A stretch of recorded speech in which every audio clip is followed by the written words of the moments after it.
सिवनी के किसान आंदोलन के समाचारों में प्रमुख रूप से आज संयुक्त किसान मोर्चा का अहम घटक है राष्ट्रीय किसान मजदूर महासभा। इनके कार्यकर्ताओं की आज जिला स्तरीय एक बैठक पलारी में संपन्न हुई है, जिसमें निर्णय लिया गया है कि 27 तारीख की तैयारी से संबंधित कल से व्यापक स्तर पर संगठन के सारे कार्यकर्ता प्रचार प्रसार में लग जाएंगे कल से ही। दूसरा सर, गोंडवाना गणतंत्र पार्टी के भूतपूर्व विधायक रहे हैं राम गुलाम जी, जो अभी वर्तमान में गोंडवाना गणतंत्र पार्टी के जिला अध्यक्ष हैं। इन्होंने पत्र के माध्यम से आज अपने पार्टी के समस्त कार्यकर्ताओं को 27 तारीख पे संयुक्त किसान मोर्चा के बैनर पर समर्थन की घोषणा कर दी है और आवश्यक दिशा निर्देश जो संयुक्त किसान मोर्चा के हैं वो उनको जारी कर दिया है। तीसरा, प्रमुख रूप से जो हमारा किसानों का आंदोलन चल रहा है जैतपुर कला में, आज वहां पर धरना स्थल में थाना लखनवाड़ा पुलिस द्वारा संज्ञान में लिया गया है कार्यक्रम को और वहां की शांति व्यवस्था को बनाए रखने के लिए आंदोलनकारियों के साथ में व्यापक चर्चा हुई और आज वो ज्ञापन लेने के लिए लखनवाड़ा थाने की टीम पहुंची थी। उन्होंने ज्ञापन लिया।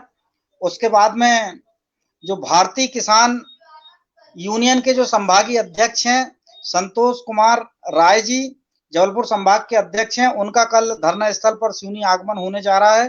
कल उनका वहीं धरना स्थल पर एक सभा भी होगी।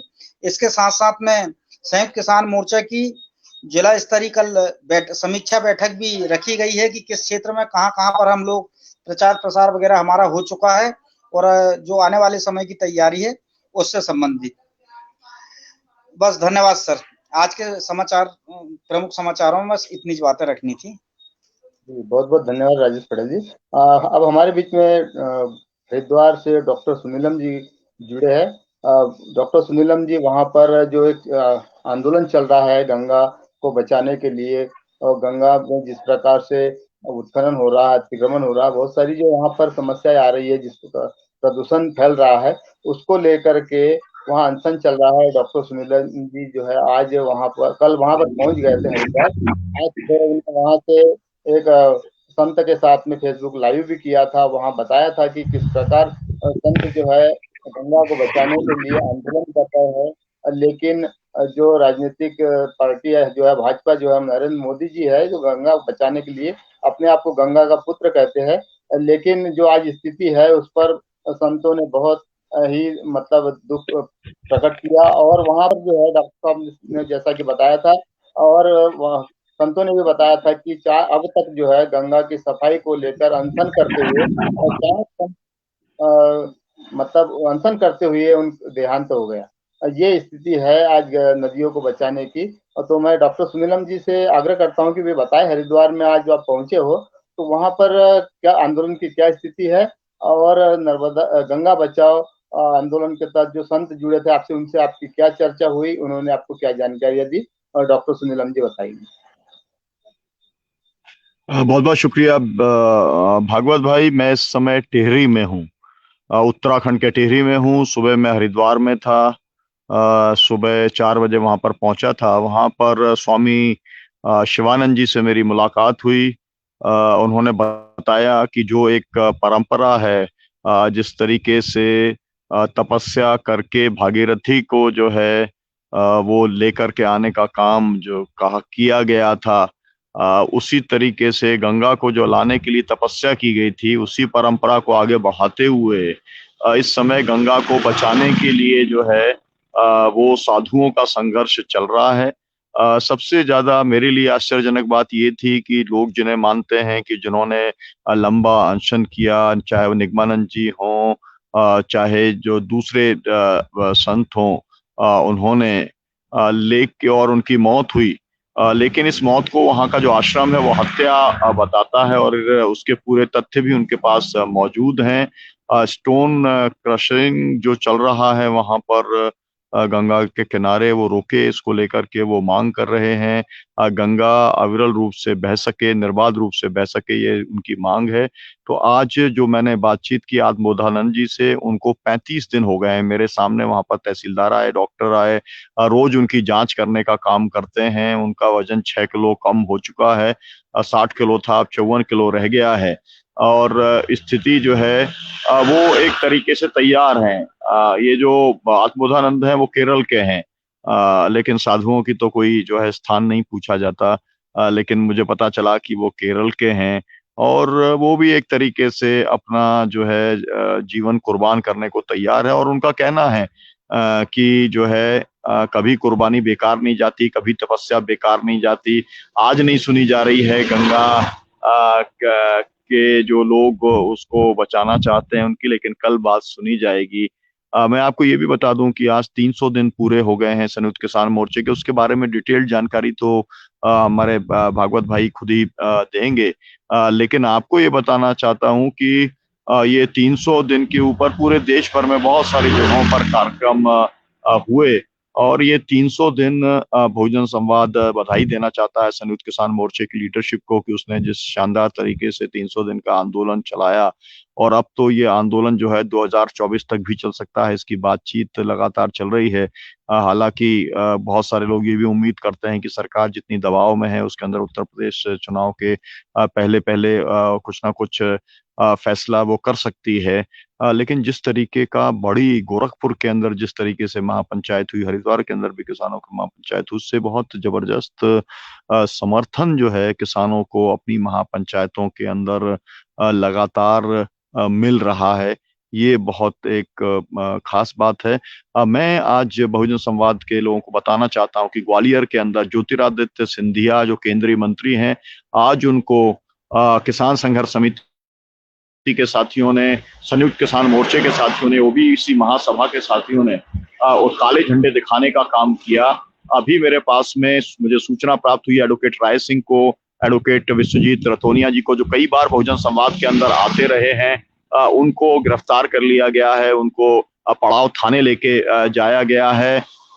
ये एक इसलिए महत्वपूर्ण है क्योंकि यही लोग थे जिन्होंने नरेंद्र सिंह तोमर के यहाँ पर भी विरोध प्रदर्शन करने का काम किया था, जो कि कृषि मंत्री है। एक जमाना था जब जो युवा समाजवादी जो होते थे वो इस तरीके का ऐलान करते थे और अपना लोकतांत्रिक ढंग से शांतिपूर्ण तरीके से विरोध प्रदर्शन करते थे। एक बार वो फिर से शुरू हो गया है और मुझे लगता है कि आने वाले समय के अंदर ये स्थिति लगातार बढ़ती जाने वाली है। और इसलिए जिन लोगों ने ये काले झंडे दिखाने का काम किया उनको किसान संघर्ष समिति के अध्यक्ष के तौर पर मैं जरूर बधाई देता हूं। और मैं उम्मीद करता हूं कि ये जो केंद्रीय मंत्री हैं इनको ये समझ में आएगा कि किसान जो है वो बहुत परेशान है, वो बहुत प्रताड़ित है। लगातार वो 300 दिन से आंदोलन कर रहा है लेकिन उसकी नहीं सुनी जा रही है। पूरी जो है विस्तार से समाचार भागवत परिहार जी आप देंगे। मैं यहीं पर अगले 2 दिन जो है मैं यहीं पर रहने वाला हूँ कांडी खाल के अंदर। हम लोग युवाओं से भी बातचीत करेंगे तो बहुजन संवाद के माध्यम से आपको पहुंचाएंगे। मैं आपसे ये भी कहना चाहता हूँ कि आज मैंने कई फेसबुक लाइव जो है वो किए हैं मात्र जो है भवन से, जो हरिद्वार के अंदर स्थित है, क्योंकि ज्यादातर जो साधु संत लोग हैं वो भाजपा के साथ में खड़े हुए दिखलाई पड़ते हैं। लेकिन आज आपको मालूम है कि बहुजन संवाद का 6 से 7 का कार्यक्रम जो रामस्वरूप मंत्री जी ने कंडक्ट किया था, संचालन किया था, वो आरएसएस और भाजपा का जो हिंदुत्व का पाखंड है आज उसको लेकर के काम किया। और जिस तरीके से हमको बताया, आज साधुओं ने जो बताया कि हरिद्वार के अंदर जो लोग अपने आप को हिंदू कहते हैं और जो लोग बहुत हिंदुत्व की बात करते हैं और बहुत सारे आश्रम बना रखे हैं, कोई भी इसलिए साथ नहीं दे रहा क्योंकि ये जो लोग माफिया है एक तरीके का, जो पूरे गंगा के अंदर अवैध खनन कराना चाहता है, क्रशर्स चलाने का काम करता है, उसके खिलाफ कोई भी बोलने को तैयार नहीं है। तो धर्म जो है वो किस तरीके से एक पाखंड का के तौर पर जो है लोग इसका इस्तेमाल कर रहे हैं, ये बात आज मैंने मात्र सदन से साधुओं के माध्यम से तथ्यों के साथ आपको बताने का काम मैंने अपने फेसबुक लाइव से किया था। और अगर समय मिलेगा तो आठिया जी जो हमारा पूरा का पूरा ये जो एक आधार स्तंभ है इस पूरे बहुजन संवाद के, समय मिला तो वो उसको जो है यूट्यूब के ऊपर भी जरूर डालने का काम करेंगे। मैं सभी साथियों को बहुत बधाई देता हूँ। मुझे बहुत अच्छा लग रहा है कि गजेंद्र जी अब लगातार रिपोर्टिंग जो है वर्धा से हमारे पास में नर्मदा बचाओ आंदोलन की और सेंचुरी की हमारे पास में लगातार रिपोर्टिंग आ रही है। हमारे पास में रीवा से भी लगातार रिपोर्ट आती है और इसको बहुत अच्छे ढंग से भागवत परिहार जी इसका संचालन कर रहे हैं। सबको बहुत बहुत बधाई। और हम लोग 27 तारीख की तैयारी में सबको लगना चाहिए, पूरी ताकत लगा देनी चाहिए। बहुत सारी मीटिंग्स हर जगह पर चल रही हैं। 27 तारीख को सफल बनाने के लिए बहुजन संवाद के जो भी दर्शक हैं उनसे मेरा निवेदन है कि वो अपने अपने जिले के अंदर, अपने अपने इलाके के अंदर भारत बंद को सफल बनाने के लिए वो जरूर जो कुछ कर सकते हैं उन्हें करना चाहिए। सत्य, अहिंसा, सत्याग्रह और ये 3 कानूनों को निरस्त करने का सवाल, एमएसपी की कानूनी गारंटी का सवाल और बिजली बिल वापस लेने का सवाल ही हमारे मुख्य सवाल हैं। बहुत बहुत शुक्रिया आपका भागवत परिहार। बहुत बहुत धन्यवाद डॉक्टर साहब आपका। जैसा कि आपने बताया कि ग्वालियर में हमारे किसान संघर्ष समिति के साथियों ने और संयुक्त किसान मोर्चा के साथियों ने जिस तरीके से केंद्रीय मंत्री ज्योतिरादित्य सिंधिया का विरोध किया, वो विरोध करना जायज है। इन साथियों को हम सलाम करते हैं